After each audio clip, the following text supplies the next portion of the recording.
Nah, kami melihat bahwa di antara sekian banyak program-program Pak Prabowo, salah satu yang menjadi program penting pada hari ini adalah pembangunan koperasi merah putih.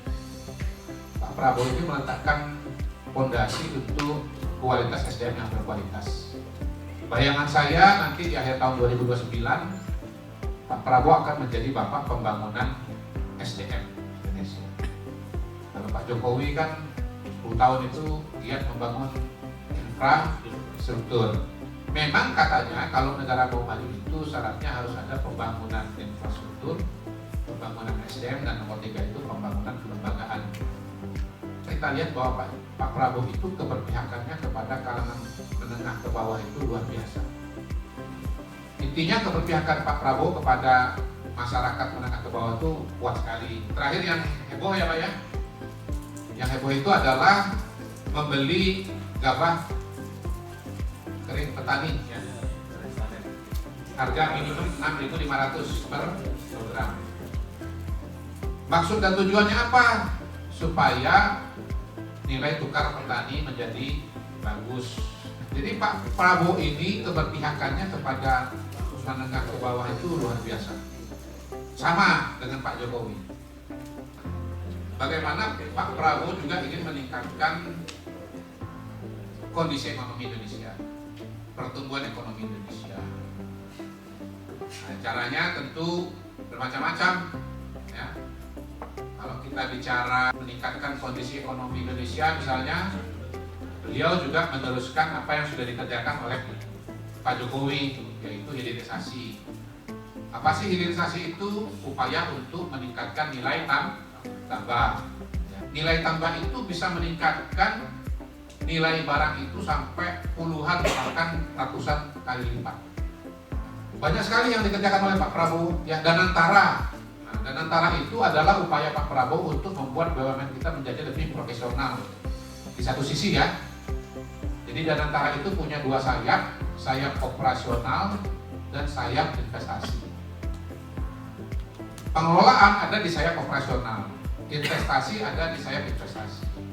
Keuntungan BUMN nanti dipakai untuk investasi lagi, untuk membiayai program-program yang besar, supaya ya nggak susah cari modal. Nah, koperasi desa ini letaknya di mana? Nah, nyampe juga akhirnya.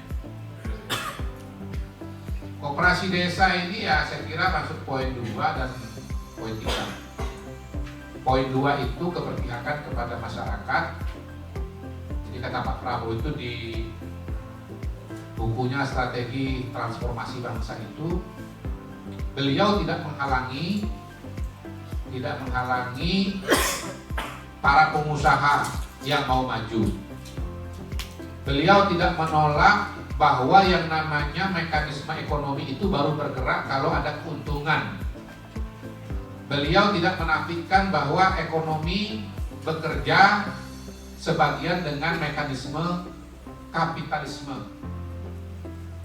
Tetapi di sisi yang lain harus dipahami juga kalau sepenuhnya mekanisme kapitalisme, sepenuhnya logika pasar, maka akan ada pihak yang terpinggirkan, pihak yang kalah. Nah, Pak Prabowo tidak mau I win you lose. Beliau maunya I win you win. Gitu. Nah, untuk mereka-mereka yang kurang mampu ini perlu intervensi atau turun tangan dari negara. Perlu mekanisme yang membantu kalangan menengah ke bawah, membantu ekonomi rakyat. Nah, disitulah kemudian koperasi itu masuk. Jadi yang jalan bukan cuman korporasi alias perusahaan Pak Prabowo, tapi juga koperasi. Jadi nanti yang dilayani oleh Ibu Eni dari Bank Jateng itu bukan cuma pengusaha, tapi juga koperasi.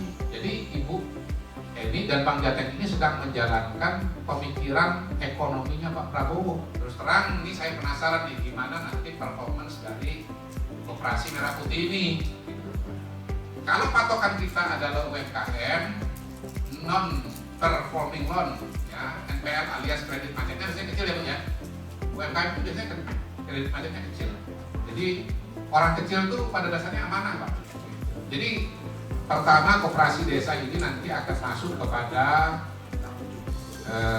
menggerakkan ekonomi. Yang kedua menggerakkan ekonomi terutama di desa.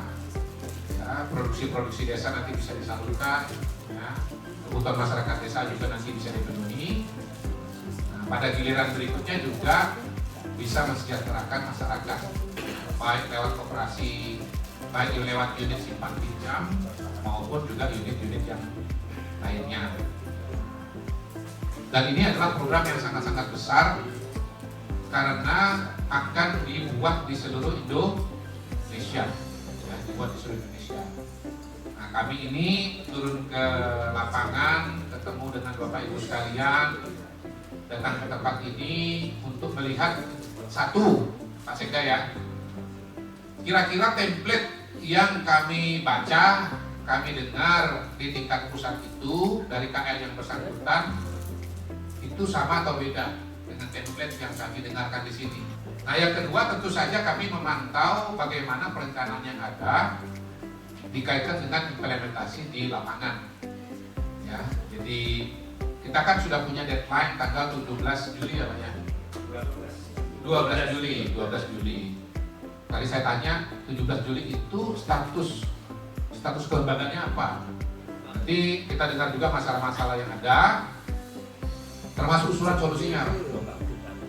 Jadi mohon maaf, KSP ini bukan Kementerian Teknis, jadi nggak bisa kasih bantuan dalam bentuk fisik, ya. Tapi kami bisa membantu penyelesaian masalah-masalah di pusat. Jadi kami belanja masalah sekaligus belanja solusi. Nah, nanti yang disampaikan oleh Bapak Ibu sekalian itu nanti jadi bekal kami untuk ke Jakarta. Bekal kami untuk bicara dengan KL yang bersangkutan, dengan koperasi, dengan desa, dengan UMKM, ya. Kalau misalnya kami bisa, nanti kami undang ke KSP. Nah, di situ kita dudukkan, masing-masing nanti ngomong dan kita sampaikan teman-teman di lapangan untuk dicarikan solusinya. Nah, sekali lagi ini salah satu program yang penting bagi Pak Prabowo, ya, bagi bangsa Indonesia, bagi masyarakat kita, terutama yang ada di pedesaan. Nah, itu harus berjalan dengan baik. Dan kita ada di sini dengan maksud dan tujuan untuk memetakan masalah, mencari solusi agar bisa berjalan dengan baik, terutamanya di Sragen maupun bahkan seluruh kabupaten kota lainnya di Indonesia. Bukan mustahil akan jadi pelajaran untuk seluruh Indonesia nih Pak Kosmas, ya. Jadi pakai template, gimana? Iya, benar itu bisa jadi narasumber nanti. Jadi dari sini, ya, dari Sragen untuk Indonesia. Wow.